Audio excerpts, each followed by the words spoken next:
নমস্কার, আমি কৃষ্ণা। এসে গেছি আবারও বাংলা সাহিত্যের ঝুলি থেকে একটি সুন্দর ছোট গল্প নিয়ে। আজকের নিবেদন প্রভাত কুমার মুখোপাধ্যায়ের ছোট গল্প মাস্টার মশাই। আসুন শুরু করা যাক আজকের গল্প। বর্ধমান শহরে 16 ক্রোশ দূরে দামোদর নদের ওপারে পাশাপাশি দুটো গ্রাম, গোসাইগঞ্জ আর নন্দীপুর। গ্রাম দুটো বেশ নামকরা। দুটো গ্রামের মধ্যে খুব রেষারেষি। এই গ্রাম যা করে শোনা মাত্র ও গ্রামও তাই করে। কেউ কারো থেকে পিছিয়ে থাকতে মোটেই রাজি নয়।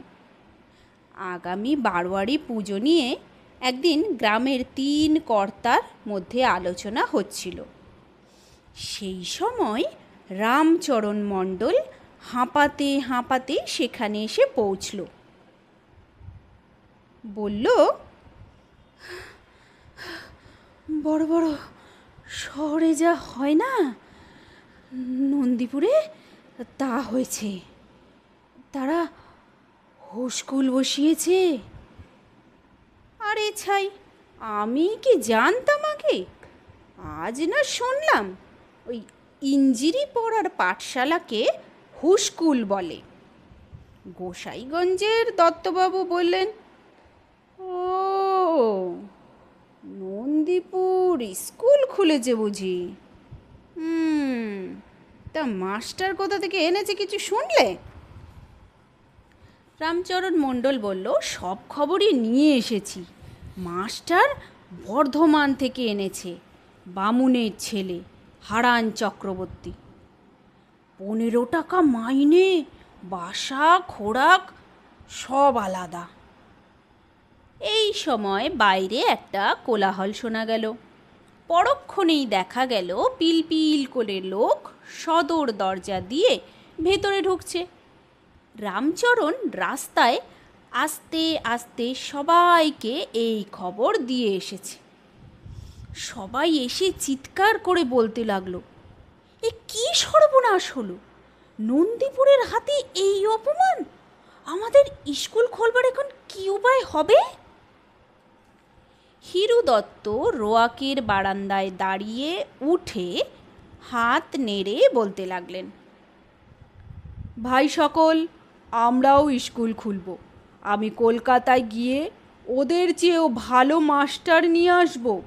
ওরা 15 টাকা দিয়েছে, মাস্টার এনেছে, আমরা 25 টাকা মাইনে দেব। আজ থেকে 1 সপ্তাহের মধ্যে আমরা এই চণ্ডী মণ্ডপেই স্কুল বসাবো বসাবো বসাবো। এই 3 সত্যি করলাম।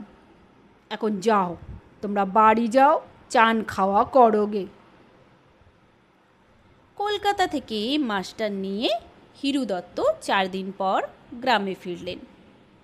মাস্টারের নাম ব্রজগোপাল মিত্র। হিরু দত্তের প্রতিজ্ঞা অনুসারে পরদিন স্কুল খুলল। 15-16টি ছাত্র নিয়ে মাস্টার লেখাপড়া শুরু করলেন। গোসাইগঞ্জের লোকের সাথে নন্দীপুরের লোকের পথে ঘাটে দেখা হলে 2 গ্রামের মাস্টার নিয়ে আলোচনা হতো। গোসাইগঞ্জের লোক বলতো, বর্ধমানের মাস্টার ও জানেই বা কি আর পড়াবেই বা কি। নন্দীপুরের লোকে বলতো, হলেই বা আমাদের মাস্টারের বর্ধমানে বাড়ি, তিনিও কলকাতাতেই লেখাপড়া করেছেন। গোসাইগঞ্জের লোকেরা একটা কথা শুনে খুব ভাবনায় পড়ে গেল।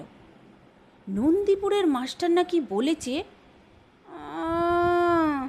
ওই বেজা বুঝি ওদের মাস্টার হয়ে এসেছে। তা এতদিন তো জানতাম না। ওটা তো মহামূর্খ। ছোটোবেলায় আমরা কলকাতায় একই ক্লাসে পড়তাম। আমরা যখন সেকেন্ডপুর পড়ি সেই সময় ও তো স্কুল ছেড়ে দেয়। তারপর শুনেছিলাম বড়বাজারে কোনো এক মহাজনের কাছে খাতা লিখত, মাইনে পেত নাকি 7 টাকা। শুনে নন্দীপুরের লোক খুব খুশি। এদিকে গোসাইগঞ্জের লোকেরা ভারী চিন্তায়, তারা এসে মাস্টারকে জিজ্ঞেস করলো, এসব কি শুনছি মাস্টার? ব্রজ মাস্টার এই প্রশ্ন শুনে হা হা করে হেসে উঠল। বললেন, হা হা হা হা, একেই কি বলে কলিকাল। আমি স্কুল ছেড়ে দিয়েছিলাম না ওই ছেড়ে দিয়েছিল? আমাদের মাস্টার একদিন ওকে একটা প্রশ্ন ধরেছিল, ও উত্তরই দিতে পারলো না। আমায় ধরতেই আমি বলে দিলাম। মাস্টার আমায় বলল, দাও ওর কান মোলে।